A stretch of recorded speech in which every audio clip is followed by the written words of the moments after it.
Game over, man. Game over. Johnny. You're gonna need a big approach. Everything's so serious.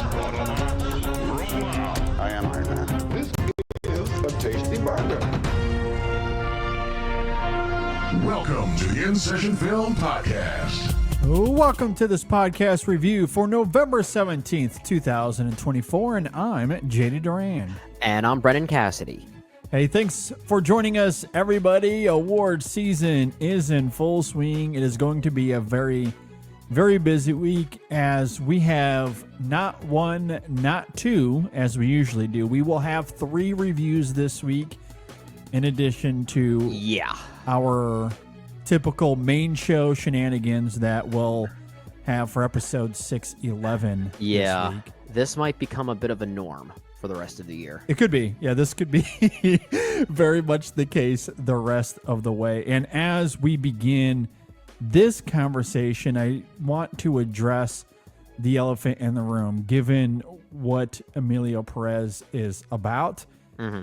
Brendan and I's thoughts are not going to be, let's say, the priority when it comes to this conversation and the discourse surrounding the film. I did want to try to reach out to a trans critic. It was very much my intention, but for context, if you're a new listener, our longtime listeners will know this already, but I am very, very busy. I am a father of 2 young children, and they are very much a major priority for me. In addition to, of course, doing this and the website and the day job that keeps my life occupied from sunup till sundown. I don't always get a chance to find guests for reviews. In fact, you may or may not have noticed this, but I guess in full transparency, it has been much more challenging over the last year or so since Andrew has been born. So maybe you've noticed we've had less guests on the show over the last couple of years. And that is certainly a part of it. So, you know, it's busy enough being a father of 1 child. Where you can, especially when you're with a partner, and I do have my lovely wife to help out. So, you know, when it's 2 on 1, it is a little bit easier. You do gain some time there. Yeah, of course. As soon as it becomes man on man and there's 2 versus 2, it is a little bit of a different story. Yeah. And, you know, so that takes up a lot of my time, and a lot of my energy. So I simply did not have the bandwidth as much as I wanted to find a critic to join us for this conversation. It was my purest of intentions. You'll have to forgive me. I simply ran out of time and energy in order to do so. So it'll just be Brendan and I giving our thoughts here on Emilia Pérez. So I just wanted to address that up front. In case anyone had planned on saying something about it. And there's been some great reviews out there from trans critics that I very much urge people to go and check out. So, yeah, I mean, I understand you look at Brendan and I, when it comes to this film, we are last on the list as far as we are not the experts. We are not the experts. We can talk about this film as a film, but as far as what it represents, it's best to showcase those that are closer to the material, we'll simply say. For sure. But we'll give our honest, as always, our honest feedback on this film. And we'll get into it the best we can. So with all of that laid out, Brendan, I guess we can go ahead and jump in. Maybe I'll start here before we intro the film. Jacques Audiard, a filmmaker that I quite love. I'm not sure how you feel about him on the whole. I know we've gone back and forth on some of his films previously. I haven't seen a lot of his work, especially through the 90s, or like the mid to late 90s, some of the early 2000s stuff I have missed. But of those he's directed, I've seen a fair amount of them, and I do quite love them. Yeah, Um, yeah. I like most of them. I don't think he's made a film that I would say I was blown away by. Maybe the closest being A Prophet.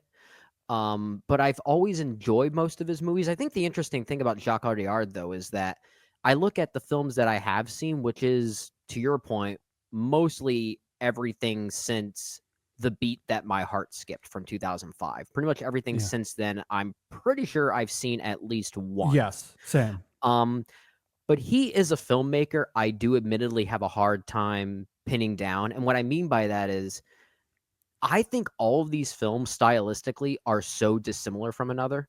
I almost feel like they were all directed by different people, which is kind of Okay. interesting. But I'm trying to be careful with how I phrase that because I don't mean that as a negative. It just Mhm. means I haven't really fully been able to articulate what it is about Jacques Audiard that makes a Jacques Audiard film, if that makes sense. Because Yeah. he's always changing his approach, he's changing tone, he's changing influence pretty much with every film, and that makes him interesting, but it also makes him interestingly inconsistent, if that makes sense. Yeah. But I'm always curious when he has something coming up, and with what we're going to talk about here with Emilia Perez, that's certainly what the case once again. Yeah. I could not have said it better myself. My only disparity there is I tend to respond to his films a little stronger than you do. I have seen everything from The Beat That My Heart Skipped to today. Hmm. As I noted, his mid to late 90s work up until 2005. And I think there's like four or five films in there Yeah. that I have not seen yet that are blind spots for me. But everything I've seen, I do really love. A Prophet, especially. That is the film that absolutely did blow me away. That was in my Okay. top 3 or 4 for the year 2010, which is when we got it here in the United States. I love that film. I think it is a masterpiece. It is far and away his best work. But I quite love The Beat That My Heart Skipped. Really adored that film a lot. Really liked Rust and Bone. Deep End was really good. That film, did it win the Palme d'Or? It did. Or Yeah. yeah, I was Steve gonna Hanna say did win the Palme d'Or. So, yeah, he's yeah. got a history So winning at the Cannes Film Festival once again. absolutely, they do love him over there. That is They apparently for do. sure. Yeah. And the Sisters Brothers, I thought was terribly underrated the year it came out. I really liked that film a lot as well. And you are right in the sense that as a filmmaker, it's really hard to put him in a box. Every Yeah. one of those films, from The Beat That My Heart Skipped all the way through Emilia Perez, very different. Each and Yeah. each and every one Yeah. of them are Yeah. so wildly different from the next. Wildly different. Yeah. Yeah, like he just does not make the same kind of movie over and over. And nothing against that. I have no problem whatsoever with, let's say, a Martin Scorsese and the way he's tackled the crime genre. He, it's Scorsese, so he's able to, still change it up and make it riveting each and every time. I have no problem with filmmakers that do that. Wes Anderson, another great example of, he has a thing that he does well, and it's phenomenal. Yeah.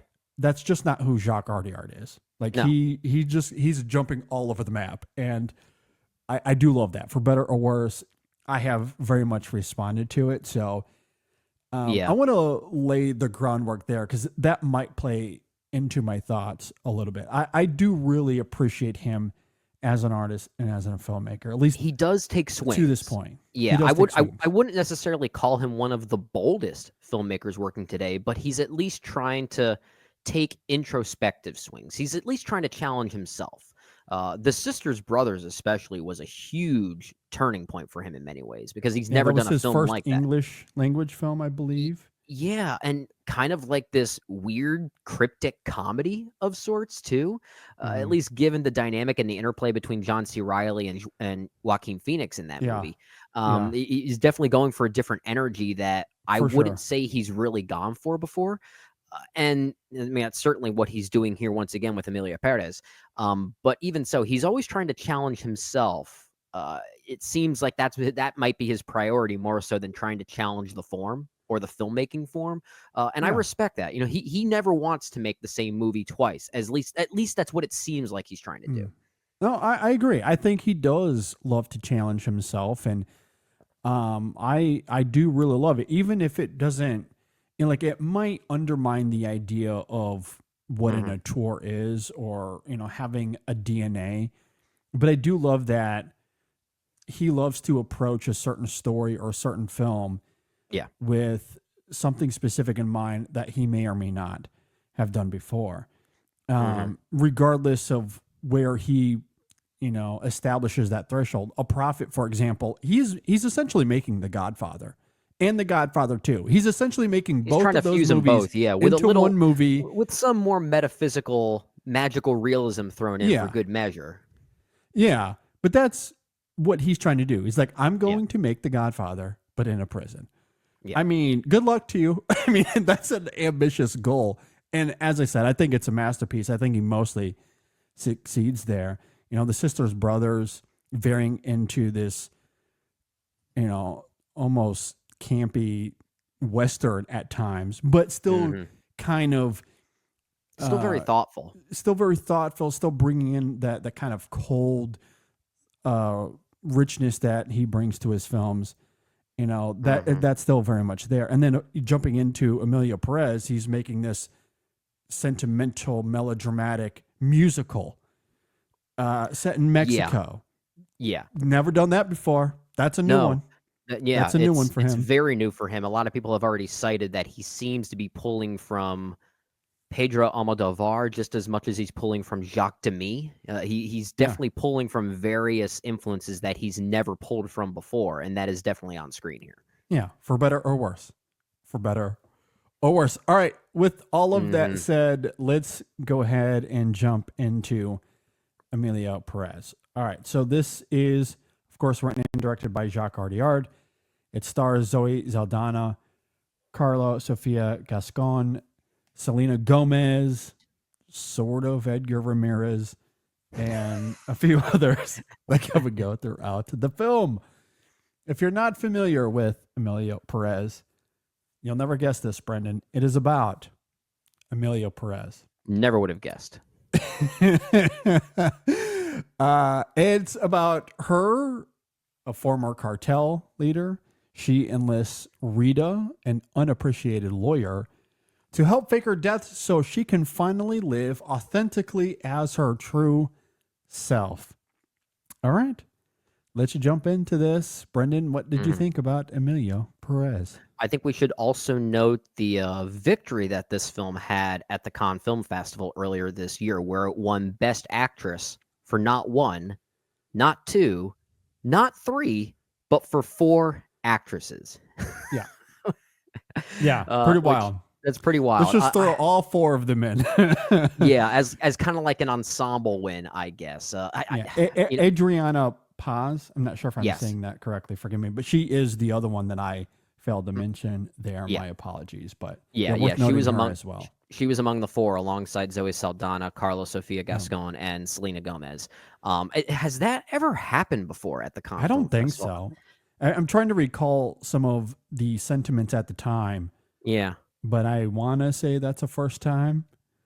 I wish I looked that up. Admittedly, I have to admit defeat on that one. I do remember multiple actresses winning simultaneously for different movies, though. Like it was for kind different of tied. Movies. Yeah. Well, no, for the same movie, there was Blue is the Warmest Color. I'm fairly certain. Yes.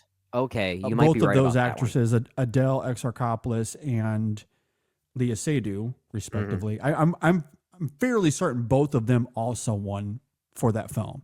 Okay. Now, obviously, it was just the 2 of them comparatively to 4, but to 4, yeah.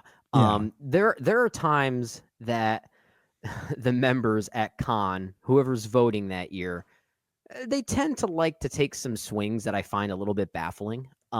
This might be one of those times, primarily because I just don't know if I see the best leading actress representation among all 4 of these actors that were awarded here. I think that's a bit of a stretch. I really do.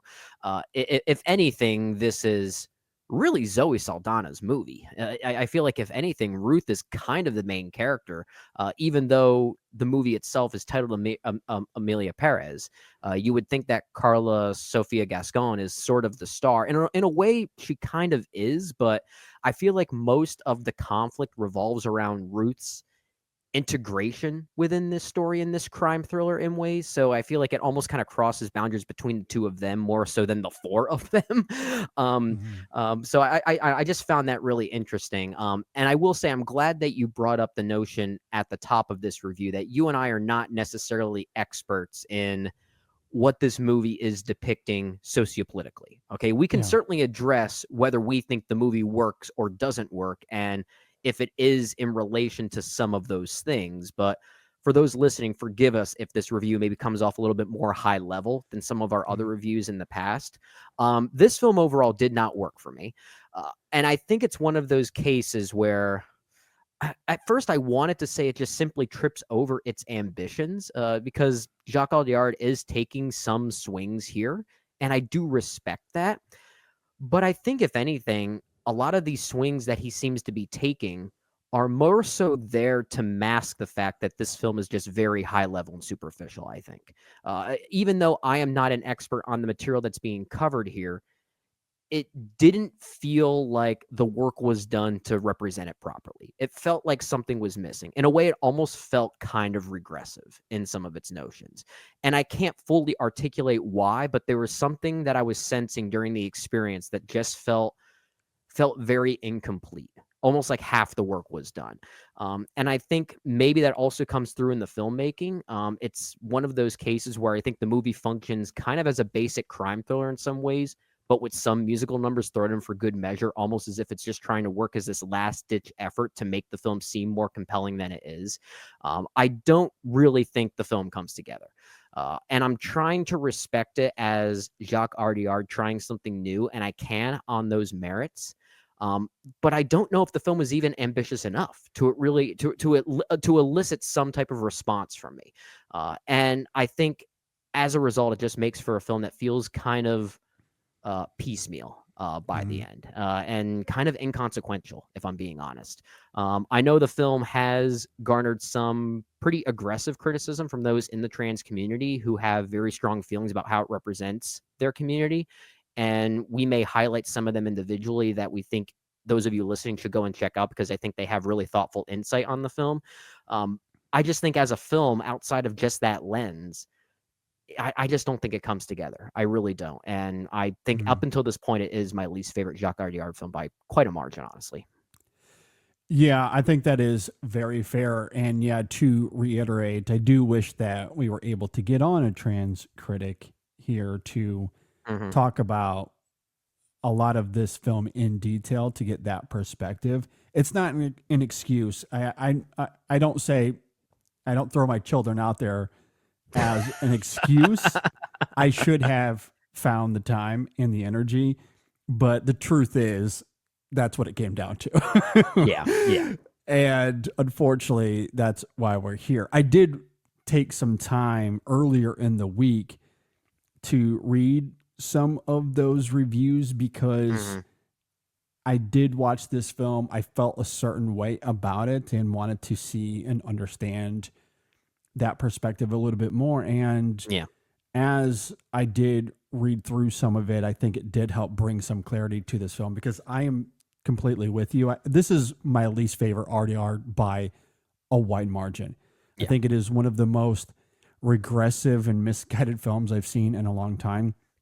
To posit yourself as this progressive, life-affirming tale about a trans woman who wants to live her life in freedom and to use her resources to find people that have been murdered by Mexican cartels, a poignant irony given that Emilia was a cartel boss before her transition. Yeah. That would be affable if it wasn't so feckless in execution. The problem is that it perpetuates presumptuous stereotypes and has absolutely no self-awareness of its boorish approach. The fact that Emilia has to fake her death in order to transition raises some interesting questions that would give the film some welcome nuance, especially Yeah. given the irony of her philanthropy we see in the back half. Yeah. If it But seemed interested in that irony. that's the thing. It Yeah. refuses to explore it in any way whatsoever. Yeah. More vitally, though, it's how the film treats Emilia's transition as a mask that she wears rather than freedom of identity. A lot of people have compared Emilia Pérez to Mrs. Doubtfire, Yeah. and that could not be more of an apt comparison. Emilia's transition is never about her identity as a woman.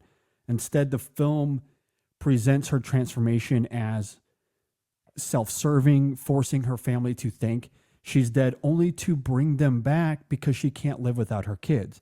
Again, something that could be riveting if the film wanted to dissect those complications, but it never does.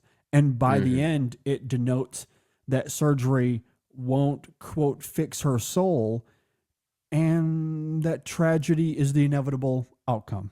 Yeah. It's a caustic movie, thematically speaking, illustrated quintessentially in one scene near the end of the film when Emilia finds out about an engagement, and we hear Emilia's voice lower an octave, coupled with a dolly zoom to physically alter her appearance and reminding the audience of her previous masculinity, a suggestion that she's not a woman and never really was, but rather a father who was unable to see his children.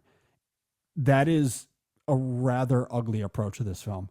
Not to mention how the film, and we haven't even mentioned this yet, how it just frivolously exploits cartel violence. Yeah. That is never really crystallized in this film either. The script, I think, is nothing short of an abomination. I think it is really bad.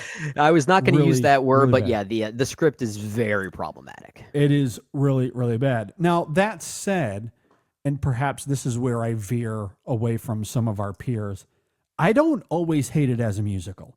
I don't think it's great, but there are a few numbers here I do find compelling, and Audiard's audacious filmmaking renders some provocative imagery. There were a few times where the music came in, despite how disjointed it wasn't getting there. The numbers in a vacuum on their own, I do think, were interesting. Especially when you couple that with the performances. I do think the performances are really great, especially Zeldana. She is quite arresting in this film. I agree. On the whole, though, it is wild to me that this isn't getting the same narrative as Blonde a few years ago. You think about how that film was completely ripped to shreds. And I guess in a lot of ways, Emilia Pérez is now. It's starting to. I feel like that narrative's starting to build up. Yeah. The difference is those narratives, the shredding of Blonde really killed its awards run before it even began. Yeah. The shredding of Emilia Pérez does not seem to be slowing down the awards snowball that is Emilia Pérez. This film is on its way to likely being nominated for Best Picture. Who knows? Maybe it'll even win Best Picture as we get to February and March of next year. Can't predict anything anymore. It's wild to me, but it is absolutely crazy to me that this film, and if it does win Best Picture, I think it is going to be seen in another 20, 30 years as one of the worst Best Picture winners alongside something like Crash. I think that's where this is headed. The awards part of it aside, I don't want to get too much into that rabbit hole, but that is to say, I do think this is not a great movie.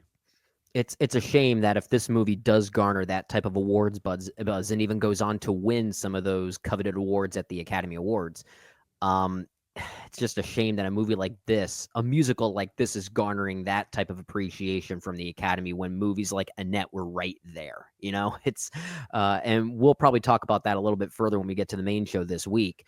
But it's just a shame, given that narrative, that a musical like this is the one that's garnering that type of attention when other ones were, you know, probably more deserving. Not even probably, arguably more deserving.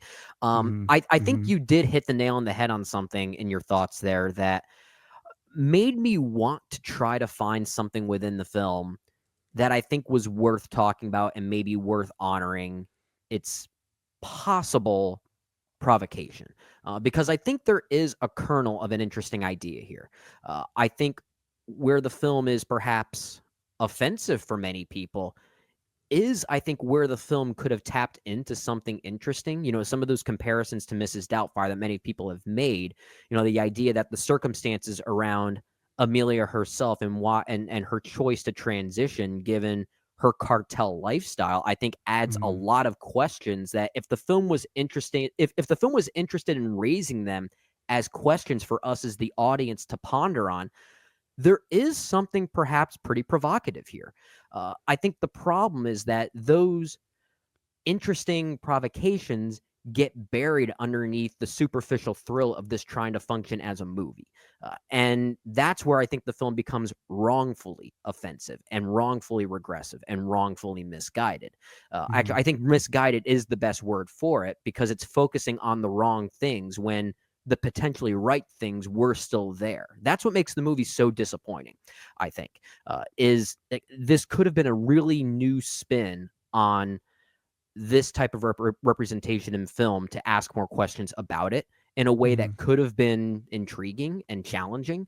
It seems afraid. It seems very afraid to tackle those any further, and it pulls its punches pretty much every step of the way, even despite the film having kind of an edgy, visceral quality to it that's very comparable to Jacques Audiard's previous films.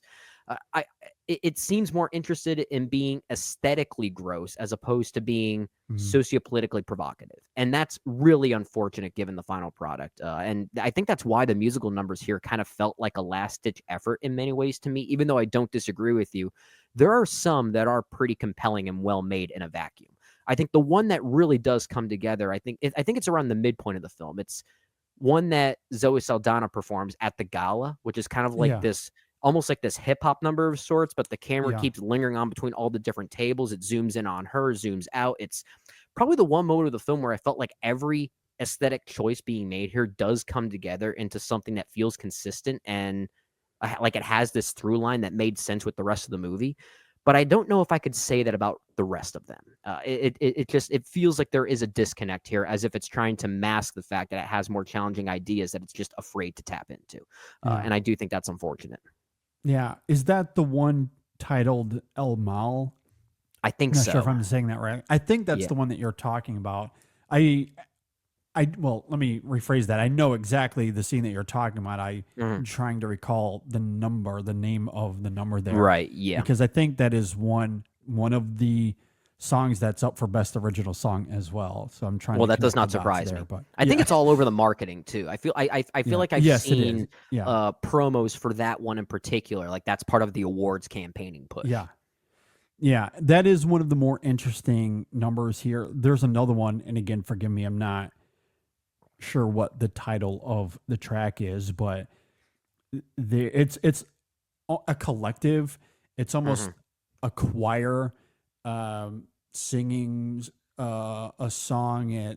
It's almost like an anthem. It feels very like sorrowful. Like there's a deep poignancy to it, and the number ends with a bunch of faces kind of fading into this black screen, and it looks like there's like a bunch of dots all over the screen. That musically I thought was really compelling. Like that was a really great number that visually was kind of striking as well. So that one I really did like. There are a few numbers here, again, in a vacuum, I do think is really great. I think in terms of how the film weaves those numbers in and out of this film is quite awful. I think it's baffling. It's baffling. The editing here, the pacing of the film, the rhythm of it, as far as when it's being a musical and when it's not, I think is again, it's just really woeful in that regard. And some of the numbers, there are a few musical numbers here that are just truly atrocious. Some of the worst I've maybe ever heard in a musical.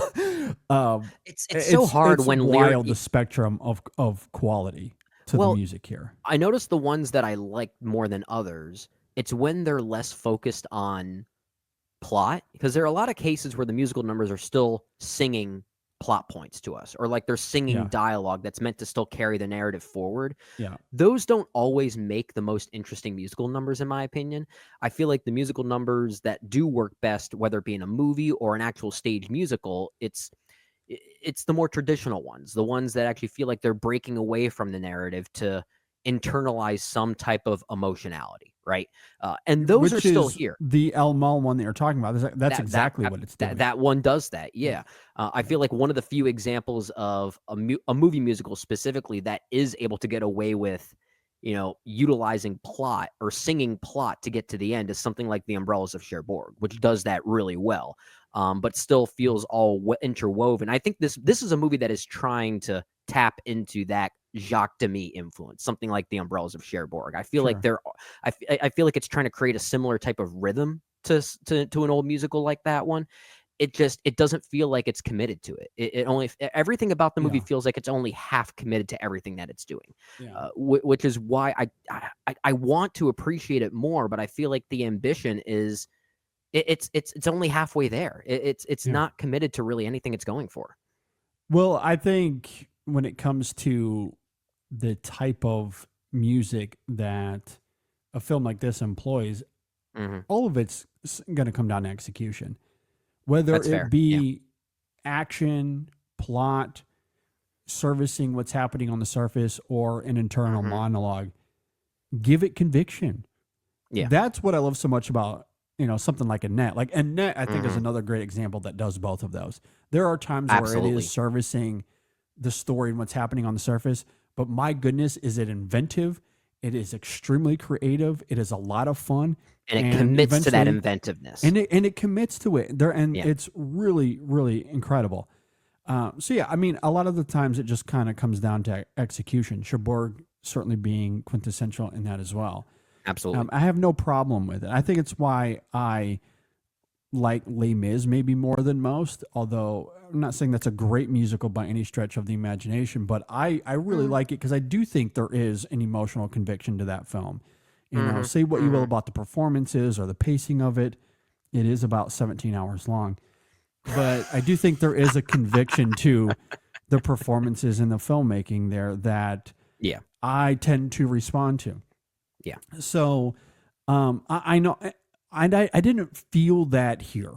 I didn't feel I that didn't either. all I didn't of the either. time. Yeah. There are a few times I felt it for sure, such as other than El Mal, the other one that I noted there as it's like this choir that fades to black. That one I think is really great. And even though that one is kind of serving the larger story, that felt like there was a passion there. A lot of these other ones though felt passionless to me. So yeah, they felt interjected. That, coupled with how stilted the editing is here, and it just makes for a really banal experience, or at least a disjointed experience. I don't know if I was ever bored by the film, but I found myself incessantly frustrated by it because I do think the editing is quite egregious, and to the point that you were also making there, the film just fails to do anything interesting with its complications. And this is a film that had every opportunity to really tackle why Emilia wanted to make this transition.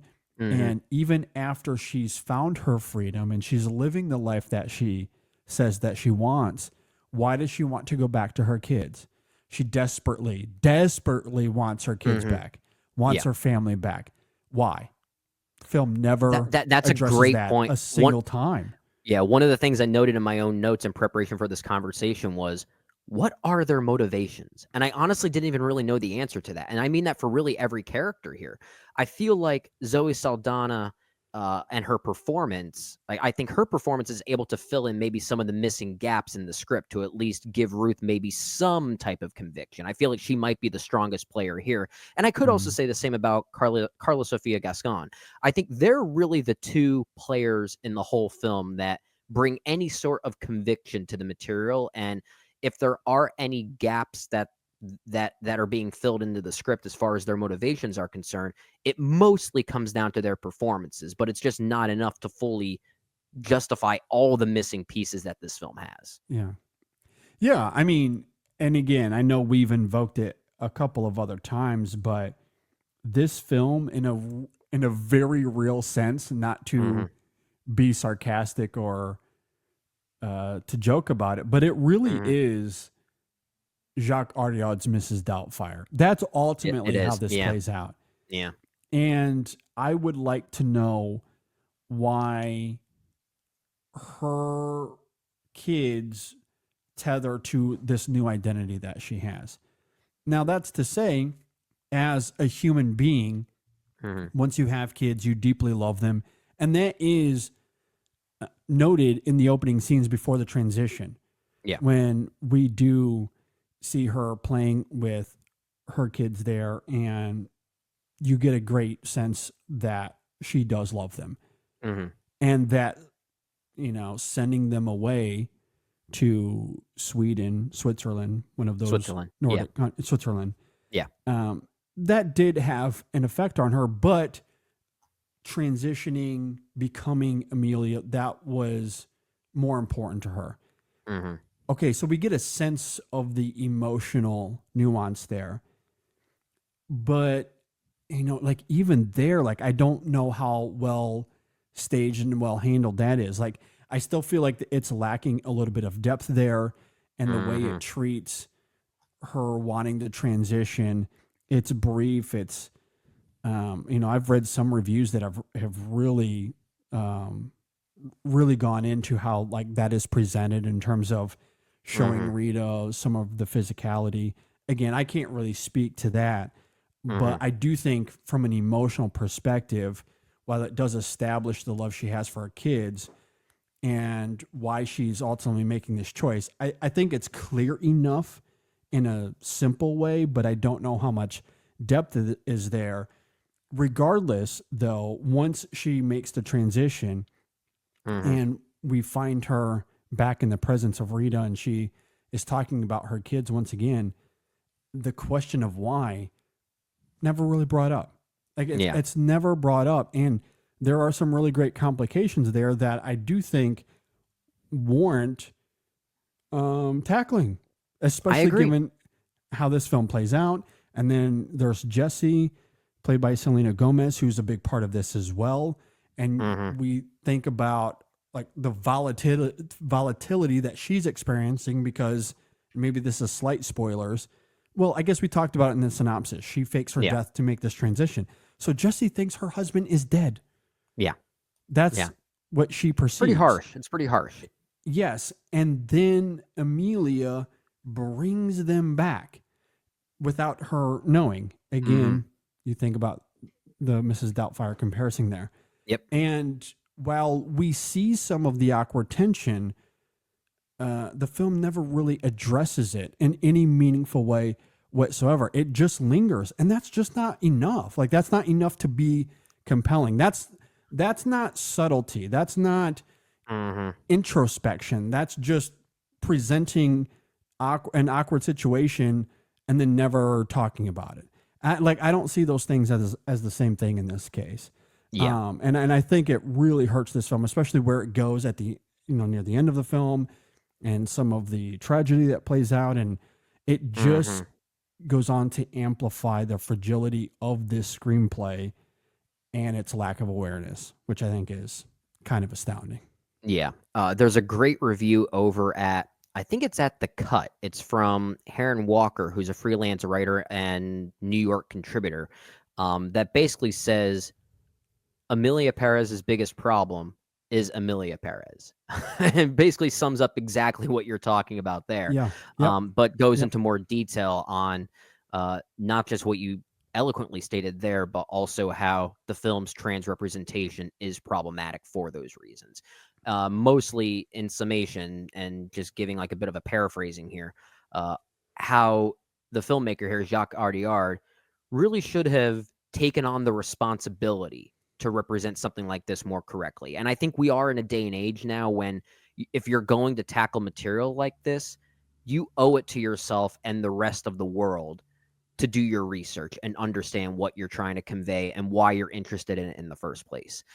And I think that's what's somewhat missing here. And it doesn't necessarily have to be the most agreed upon interpretation of this idea. We talked about this earlier. There is a kernel of an interesting, provocative idea here that could have challenged people, but there's no conviction in exploring that. And that is sadly the thing missing. No, I completely agree. And that's it. That's ultimately all this comes down to. There's no conviction, no willing to tackle that gray area whatsoever. Yeah. And if there is an hypothesis to this movie, maybe unintentionally, I don't know. Yeah. I don't know. Unless Jacques Audiard's politics are inherently ugly and it's manifesting in this film. I don't know. I don't know him in that way. However, whether intentionally or unintentionally, this film presents the idea of transitioning as a selfish thing to do, especially when Emilia forces her family into thinking that she's dead. So that gives them an inherent trauma and grief as they grieve over the loss of a husband and father. Yeah. Only for Emilia to bring them back, even without them knowing. But as the film goes, it doesn't want to address those nuances. And the film articulates very explicitly, it denotes very explicitly that this surgery, quote, won't fix her soul. And then you couple that with how this film ends. And what does that suggest? That this transitioning, it won't fix her soul. And where does that leave her in the end? I mean, that is quite ugly. There's an ugliness to it, and the film seems afraid to acknowledge that and doesn't want to address it. Because it instead showcases Emilia herself starting up this philanthropy of sorts, where she's basically using it as an opportunity to basically fix her own mistakes and her own regrets as a cartel figure back in the day, right? Not a terrible idea, but it actually feels like a bit of a distraction from what I thought and what it seems like you thought was a more interesting topic to tackle here, that potential ugliness. Explore that a little bit further. Doesn't need to be a clean resolution, but at least have the ownership and the boldness to try to tackle that further. And instead, we get to an ending that is arguably the most anticlimactic conclusion any film I've seen this year. It really does not work at all. Yeah, I think it is extremely feckless in execution and approach. And you're right. I know that we've been spending a lot of time talking about the, Emilia as a character and how the film fails her from a writing perspective here. The other element, and I mentioned this in my opening thoughts, I think you did as well.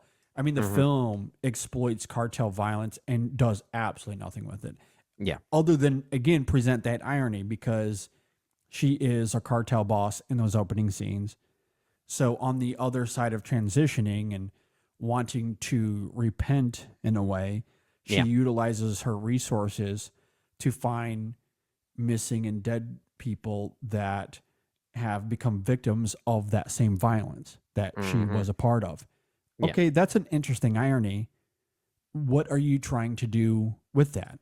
Are you trying to say something with that? How are you trying to tackle that irony? How are you trying to make an awareness of that irony? The film doesn't even seem aware of that irony. It almost seems like it's there by accident. It doesn't seem aware. Like the film just does absolutely nothing with that, other than maybe inserting superficial drama near the end of the film, because we got to reach an ultimate conclusion here. Yeah. But that's all it's doing. It's not saying anything with, like, it feels like a ploy to simply, again, position Emilia in a certain way where she becomes vulnerable. Like, that's all that it is at the end. Like, I don't feel like it says anything about Emilia as a character. And it certainly doesn't do anything to divulge that irony further. Yeah, I agree. And it just comes off as exploitative. Yeah. And that just enhances that frustration you feel throughout the film, especially given how ugly it is in terms of her as a trans woman. Like, the way the film treats that, as we've been talking about, that is woeful here. And then you throw that in the mix as well. And it's just like, man, the screenplay here is excruciating. Like, it is You know, really, and, really and you know what's really funny about that? Uh, if this movie does get awards recognition in some way, and I don't know, I feel like the narrative around it is starting to become pretty aggressive that it's going to get nominated for something. I don't know if it's going to be a best picture frontrunner anymore, but I do think of any category it's most likely going to get nominated for, it's going to be one of the screenplay categories. It's going to be, because I feel like that tends to be the placeholder slot for movies that are different. I feel like that's what which is ironic as you're blow my talking about. mind. The script is, I mean, there are many problems here. I don't think Jacques Audiard, the director, is really tapping into the material that well either.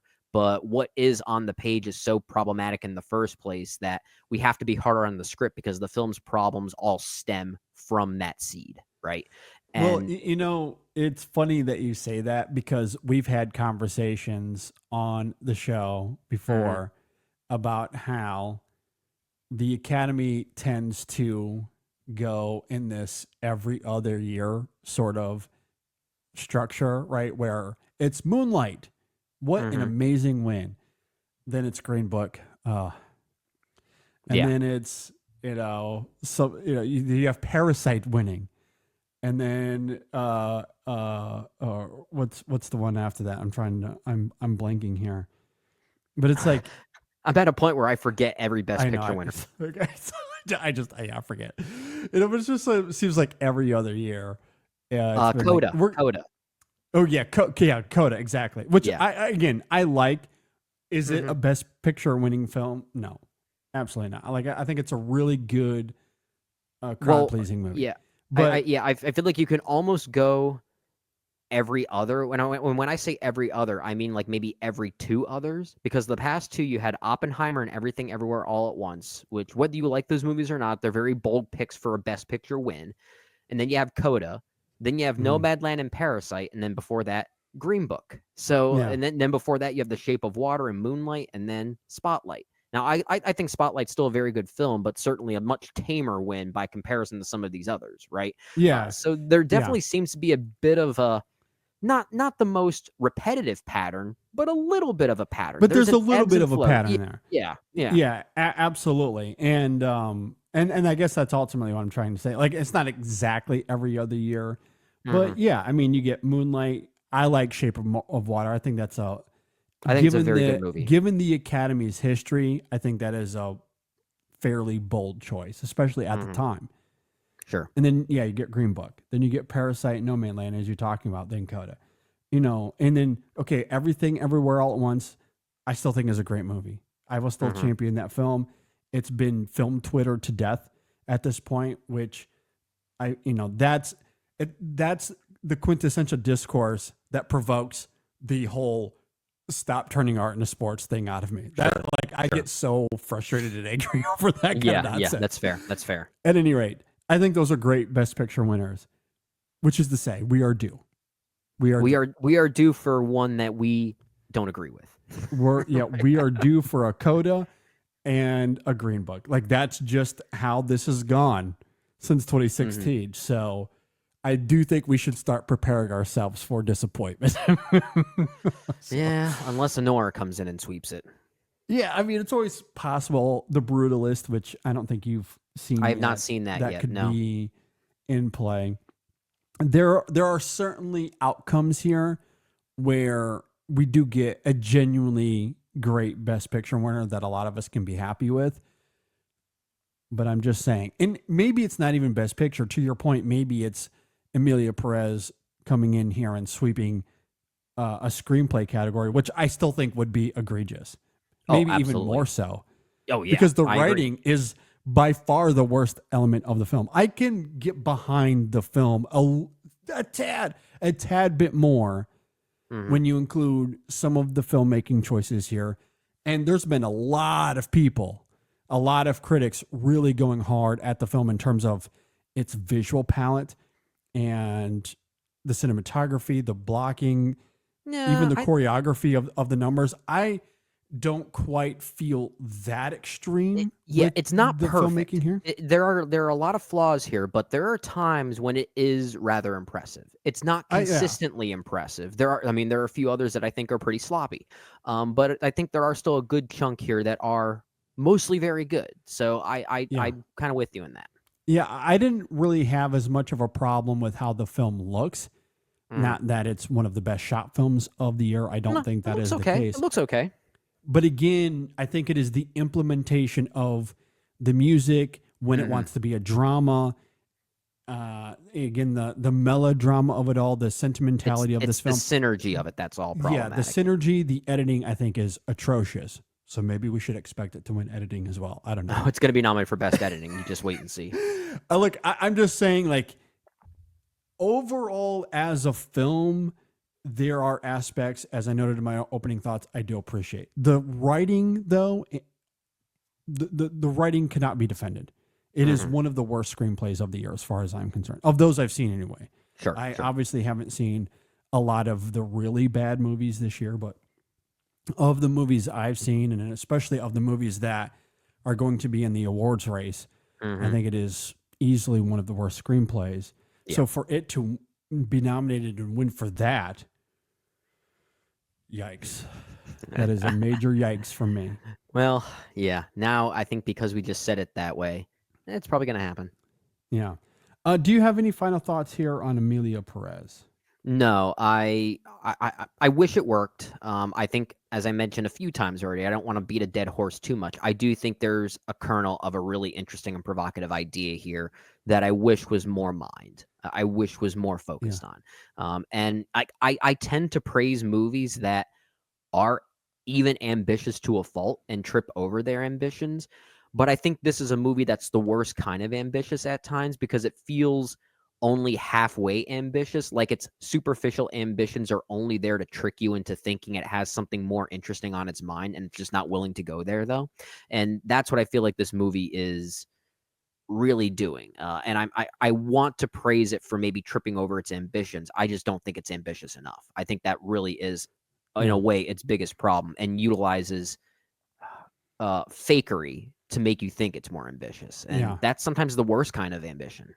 Yeah, I think that's it. I mean, this is a film that posits itself as self-affirming and progressive when in reality its politics are extremely regressive.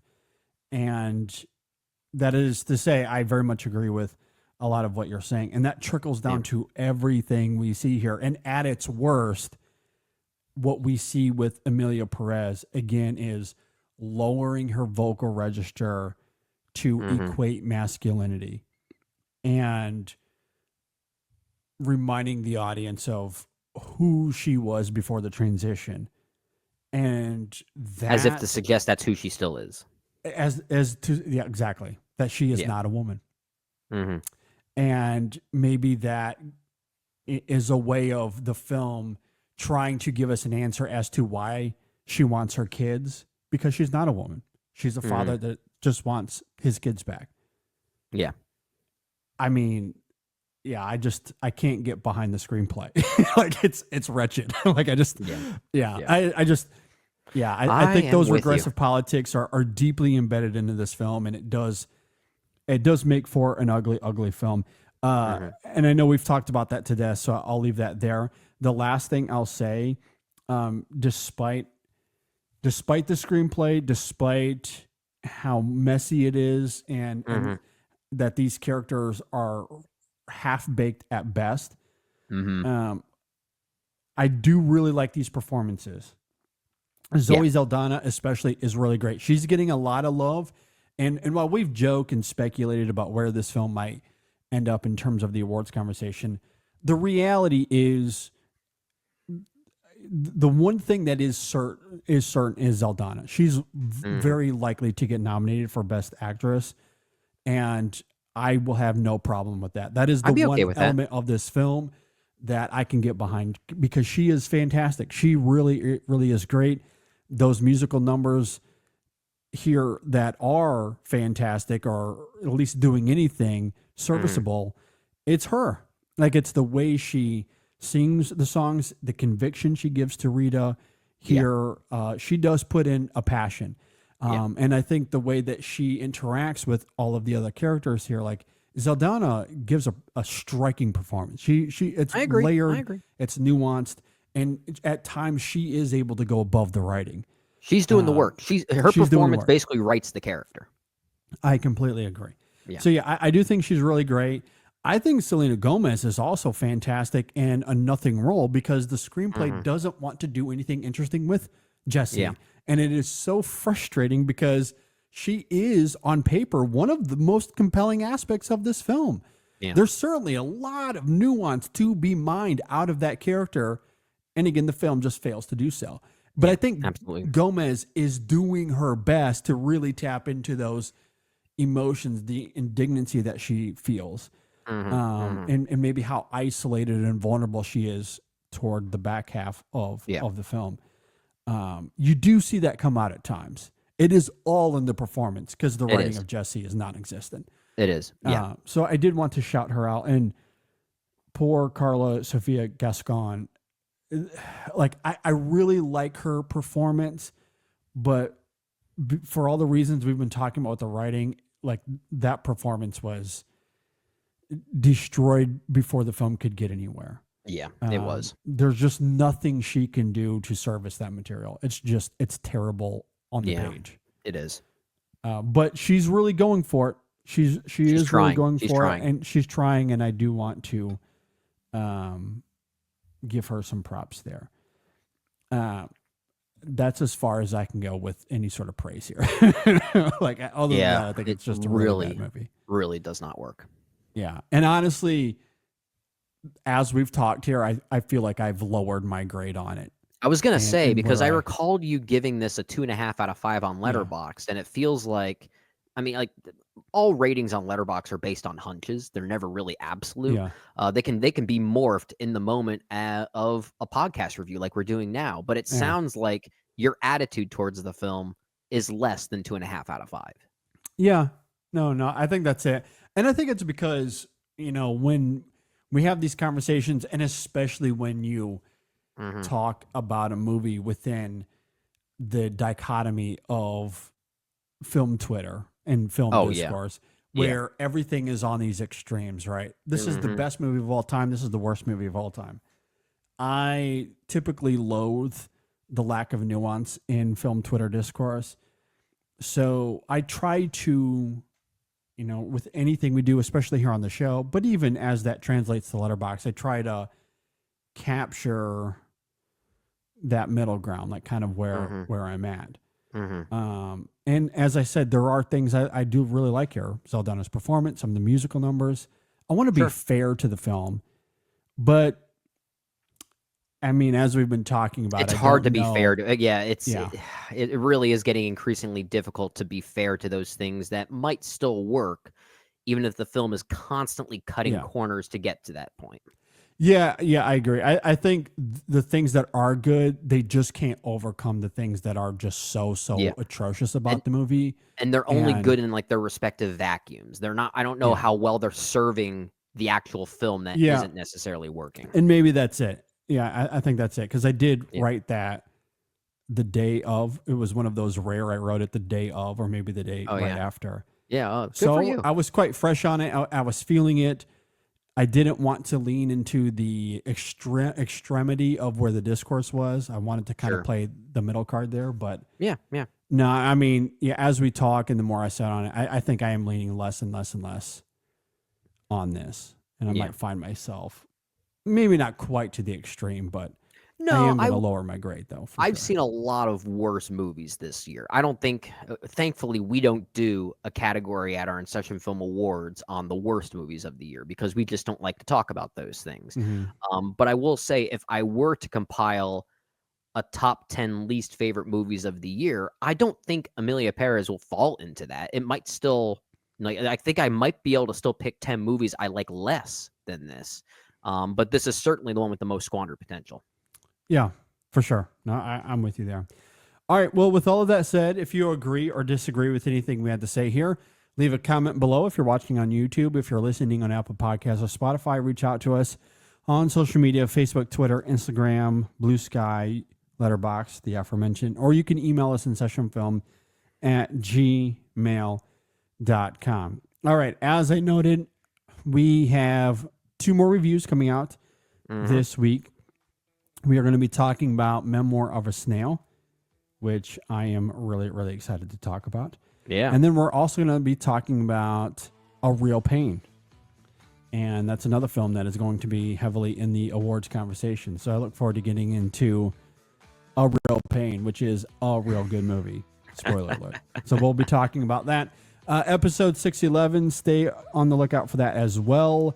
We're going to be talking about movie musicals because it is the season of the musical. We got quite a few of them coming out. Yeah. Here Just talked as about we this get to one, the Emilia last. Pérez, and we have Wicked coming out this coming weekend. Wicked, and then you have the Bob Dylan film coming out next month The Bob as well. Dylan film, So Moana 2.